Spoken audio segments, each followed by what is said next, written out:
बोल कि लब आजाद है तेरे, बोल जुबां अब तक तेरी है, तेरा सुतवां जिस्म है तेरा, बोल कि जान अब तक तेरी है। फैज अहमद फैज साहब। कहते हैं कि कागज पर लिखे अल्फाज कभी मरते नहीं, वो अमर हो जाते हैं। और अगर ये अल्फाज इस्मत चुगताई जैसे विद्रोही दिमाग से निकले तो वो कहानियां नहीं बल्कि वो क्रांति और बगावत का रूप ले लेती है। नमस्कार मेरे प्रिय श्रोताओं, मैं हर्षित राज आप सभी का इस वीडियो में स्वागत करता हूं।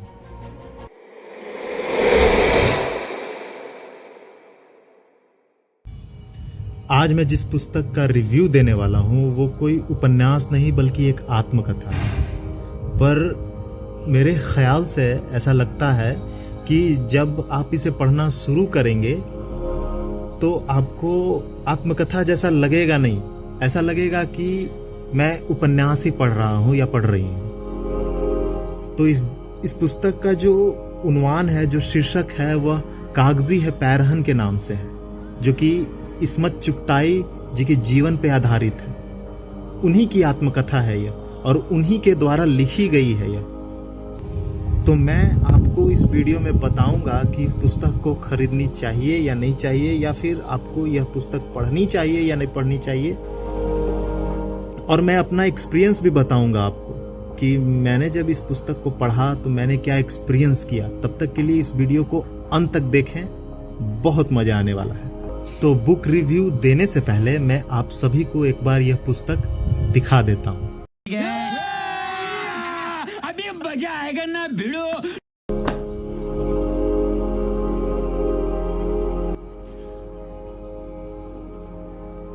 मैं इस पुस्तक का लिंक डिस्क्रिप्शन बॉक्स में शेयर कर दूंगा, आप वहां से जाकर खरीद सकते हैं। लेकिन खरीदने से पहले पूरी वीडियो देख कर जाइएगा। बात तो सही है। तो चलिए कुछ बातें आप सभी को लेखिका के बारे में बता देता हूं, जिससे आपको कनेक्ट करने में उनसे दिक्कत न हो। आपा यानी कि इस्मत चुगताई। इस्मत चुगताई जी का जन्म 21 अगस्त 1915 के बदायूं उत्तर प्रदेश में एक मुसलमान परिवार में हुआ। उनके वालिद का नाम मिर्जा कसीम बेग चुगताई, जो कि एक उच्च पदाधिकारी थे। इस्मत आपा अपने 9 भाइयों बहनों में सबसे छोटी थी और जब तक इन्होंने होश संभाला तब तक इनके सारी बहनों की शादी हो चुकी होती है और घर में सिर्फ अपने भाइयों का साथ मिला। इस्मत आपा 4वीं क्लास आगरा और 8वीं क्लास अलीगढ़ स्कूल से ही पास करती है। उसके बाद उनके पिताजी और माताजी उनको एक सुशील और हुनरमंद गृहस्थ बनाना चाहते थे, पर आपा को उच्च शिक्षा पाने की एक धुन सवार हो गई थी। उन्होंने बोला कि अगर मुझे आगे पढ़ने नहीं दिया जाए तो मैं ईसाई बन जाऊंगी और मिशन स्कूल में दाखिला ले लूंगी। आखिरकार उनके जिद के आगे उनके वालिद को घुटने टेकने पड़े और फिर उन्होंने सीधे 10वीं क्लास में दाखिला करवाया अलीगढ़ में ही, और फिर वहाँ से वो एफए का इम्तहान पास की।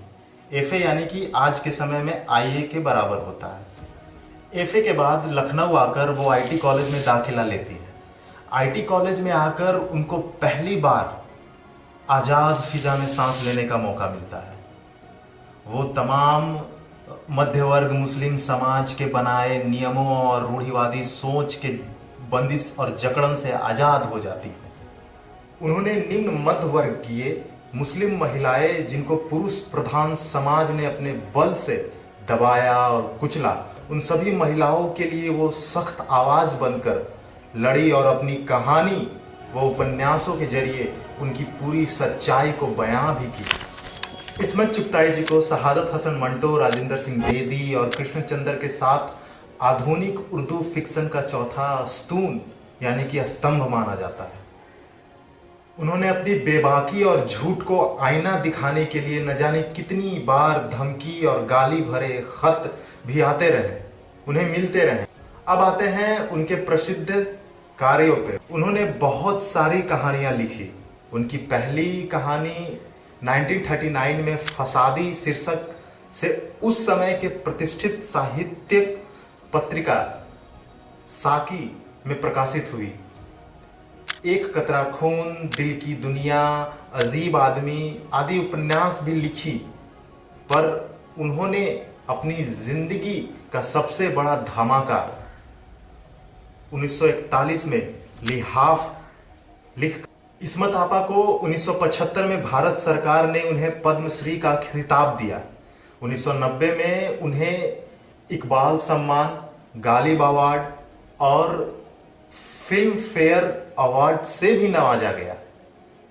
24 अक्टूबर 1991 को नश्वर संसार से अलविदा हो गई और उनकी वसीयत के मुताबिक उनके पार्थिव शरीर को मुंबई के चंदनवाड़ी विद्युत शमशान घाट में अग्नि को समर्पित कर दिया गया। सोचिए, एक मुस्लिम धर्म से होने के बावजूद उन्होंने हिंदू धर्म से प्रेम करना कभी छोड़ा नहीं। ये सबसे बड़ी बात है। अब आते हैं इस पुस्तक की ओर। तो कागजी है पैरहन का मतलब होता है कागज का बना पोशाक या वस्त्र। यह पुस्तक सबसे पहले उर्दू में ही 1992 में छपी थी, रोहतास पब्लिशर के थ्रू, जो कि लाहौर के पास है। इस पुस्तक को राजकमल प्रकाशन द्वारा 1998 में हिंदी में अनुवाद किया गया और प्रकाशित किया गया। इसका पहला संस्करण 2004 में आया था और शायद 2022 में इसका 9वां संस्करण आया होगा। हाँ, तो 2004 में इसका पहला संस्करण और 2022 में इसका 9वां संस्करण आया था। ये जो बुक मेरे पास है वो 9वां संस्करण का है, जिसका मूल्य 299 है, जो मेरे ख्याल से महंगी है, क्योंकि मेरे लिए वो सारी किताबें महंगी हैं जो 200 से ज़्यादा है। ये बड़ी अच्छी बात कही आप। तो चलिए आते हैं अब असल बात पर। ये कागजी है पैरहन इस्मत चुगताई जी की एक आत्मकथा है। यह एक ऐसी किताब है जिसे पढ़ते ही लगेगा कि कोई आपके सामने बैठकर अपनी जिंदगी के वो राज बता रहा है, पर इसे बताने के लिए आमतौर पर आपको बेबाक और बहुत हिम्मत चाहिए होता है। ये किताब सिर्फ उनकी जिंदगी की कहानी नहीं, बल्कि उस दौर के जितने भी समस्याएं हैं समाज से रिलेटेड, खासकर मुस्लिम समाज से रिलेटेड, मुस्लिम महिलाओं से रिलेटेड, उन सभी के परतों को उधेड़ती है एक एक करके। इस्मत आपा का बचपन, उनकी बगावत, मंटो से दोस्ती, समाज से टकराव और तो और फिल्म इंडस्ट्री के अनसुने किस्से भी आपको इस पुस्तक में देखने को मिलेंगे। सब कुछ एकदम बेबाक अंदाज में और एकदम जैसे होता है ना पॉइंट टू पॉइंट बात, उस तरह से। अब सवाल यह है कि कागजी है पैरहन में ऐसा क्या है जो इसे बाकी आत्मकथाओं से अलग बनाता है। तो बारी बारी करके इसके पहलू को जानने का कोशिश करेंगे। पहला तो यह है कि इस्मत आपा ने अपने बचपन की कहानियां और जैसे जैसे वो बड़ी होती गई, वो सारी चीजें बड़ी ही मजेदार और दिलचस्प अंदाज में बताई हैं। पढ़ते पढ़ते हंसी आएगी और समाज की सच्चाई का कड़वा सच भी पता चलेगा। इसमें उन्होंने बताया है कि कैसे मैं गुल्ली डंडा और फुटबॉल खेला करती थी, घुड़सवारी करने का शौक था, पेड़ों पे चढ़ने का शौक था, जो आमतौर पे लड़कियों को करने के लिए मना होता है एक समाज में, वो मैं सारी चीज़ें करती थी। अपने भाइयों के साथ बहस करना, लड़ाई करना, झगड़ते रहना, उनको चैलेंज करना, ये सब उनको बहुत ही मज़ेदार लगता था। इसमें उन्होंने जिक्र किया है कि उनकी एक दोस्त है हिंदू फैमिली से बिलोंग करती है, वो उनके साथ वो खाया करती थी, खेला करती थी। और आपको पढ़िएगा तो आपको लगेगा कि अरे यार ये क्या है, मतलब वो समय तो ये बचपना था इनका, लेकिन फिर भी आपको बड़ा ही मज़ा आएगा। आपको अजीबोगरीब पनिशमेंट झेलना, पुरुषों से औरत की आज़ादी पे बहस कर देना, उस समय की आर्थिक, राजनीतिक और भौगोलिक विभिन्नता और तो और घर की महिलाओं को अगर शिक्षा चाहिए होता है, शिक्षा प्राप्त करना होता है, तो कितने अड़चने आती हैं, क्या क्या सहना पड़ता है, वो सारी चीज़ें इस पुस्तक में। दूसरी बात यह है इसमें कि इस्मत आपा और मंटो की जो एक अनोखी सी दोस्ती है उसके बारे में। उन दोनों को उर्दू अदब की सबसे दिलचस्प जोड़ियों में से एक माना जाता था। आपा मंटो की बहुत इज्जत करती थी और एक तरह से अपनी भाई मानती थी। वो एक दूसरे की खिंचाई भी करते थे और बड़ाई भी करते थे, मतलब एक दूसरे का खूब सहयोग भी करते थे और एक दूसरे पे खूब तंज भी कसते थे। मंटो ने एक कहीं जिक्र किया भी है कि अगर औरतों में कोई मर्दों की बराबरी कर सकता है तो वो इस्मत चुगताई ही है। वो बड़ी ही बेबाक औरत थी और मतलब अगर आप कुछ भी बोलो तो उसका सीधा सीधा जवाब देती थी। उन दोनों में ख़ास बात यह थी कि अगर मंटो शेर थे तो इस्मत आपा शेरनी थी। दोनों बेबाक और बेखौफ बोला भी करते थे और लिखा भी करते थे। तीसरा, रूढ़िवाद समाज की धज्जियां उड़ाने वाली ये कृति है। इस्मत चुगताई जी की सबसे बड़ी गुनाह यह है कि वो हमेशा सच बोलती थी और सच लिखती थी। उन्होंने औरत की इच्छाओं, उनकी परेशानियां और उनकी आज़ादी पर खुलकर लिखा और खुलकर बोला। उनकी कहानी लिहाफ पर अश्लीलता का केस भी हुआ, लेकिन उन्होंने कभी माफ़ी नहीं मांगी। आपा कहती हैं कि लोग कहते हैं कि मेरी कहानियाँ, मेरी लिखी हुई कहानियाँ उनकी औरतों को गंदा कर रही है और बिगाड़ रही है। असल में तो ये समाज ही गंदा है, ऐसे सोच रखने वाले इंसान ही गंदे हैं। इस पुस्तक में आपको उनकी बहुत सारी राय देखने को मिलेगी, उस पर भी एक प्रेम की राय आपको देखने को मिलेगी।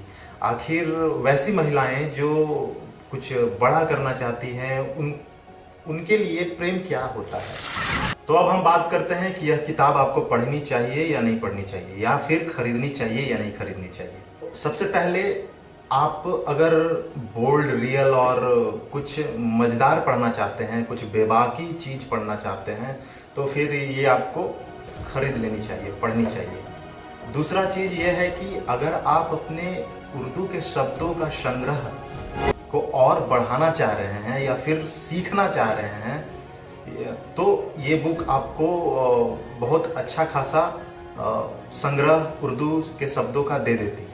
तो आप इसे ज़रूर खरीदिए और पढ़िए। तीसरा, अगर आप समाज के उस बीते हुए पल को या समय को पढ़ना चाहते हैं या महसूस करना चाहते हैं, तो आप ये पुस्तक पढ़ सकते हैं। ये पुस्तक हर वो लड़की को पढ़ना चाहिए जो लाइफ में कुछ करना चाहती है, कुछ बनना चाहती है, अपने पैरों पर खड़ा होना चाहती है। उनको वाकई में इस पुस्तक को ज़रूर पढ़ना चाहिए, ख़रीद ही लेना चाहिए। आप डिजिटली चीज़ों पे मत आश्रित होइए, आप बुक रखिए और पढ़िए। अगर आप लड़के हैं तो आपको इसे पढ़कर एक ख़ास पर्सपेक्टिव मिलेगा। जहाँ तक इसकी भाषा और लेखन शैली की बात करें तो उर्दू के शब्द आपको हर जगह देखने को मिलेंगे और काफ़ी बहुत बड़े बड़े भी शब्द होते हैं और कुछ शब्दों का तो माने भी नहीं, मुझे भी नहीं पता था। तो मुझे काफ़ी समय लगा इस पुस्तक को ख़त्म करने में, क्योंकि ऐसे ऐसे उर्दू का शब्द थे जो मैंने कभी सुने भी नहीं हैं। तो आपको डिक्शनरी की ज़रूरत पड़ेंगे, शब्दकोश ले लीजिएगा। और अगर आप चाहें तो मैं सबसे बढ़िया उर्दू से हिंदी वाले शब्दकोश पर वीडियो बनाऊंगा। अगर आप देखना चाहते हैं तो आप कमेंट बॉक्स में ज़रूर बताएं। तो चलिए अब आते हैं कि मेरी राय क्या है इस पुस्तक को लेकर। मेरे लिए इसे पढ़ना वाकई में एक अच्छा खासा एक्सपीरियंस रहा है।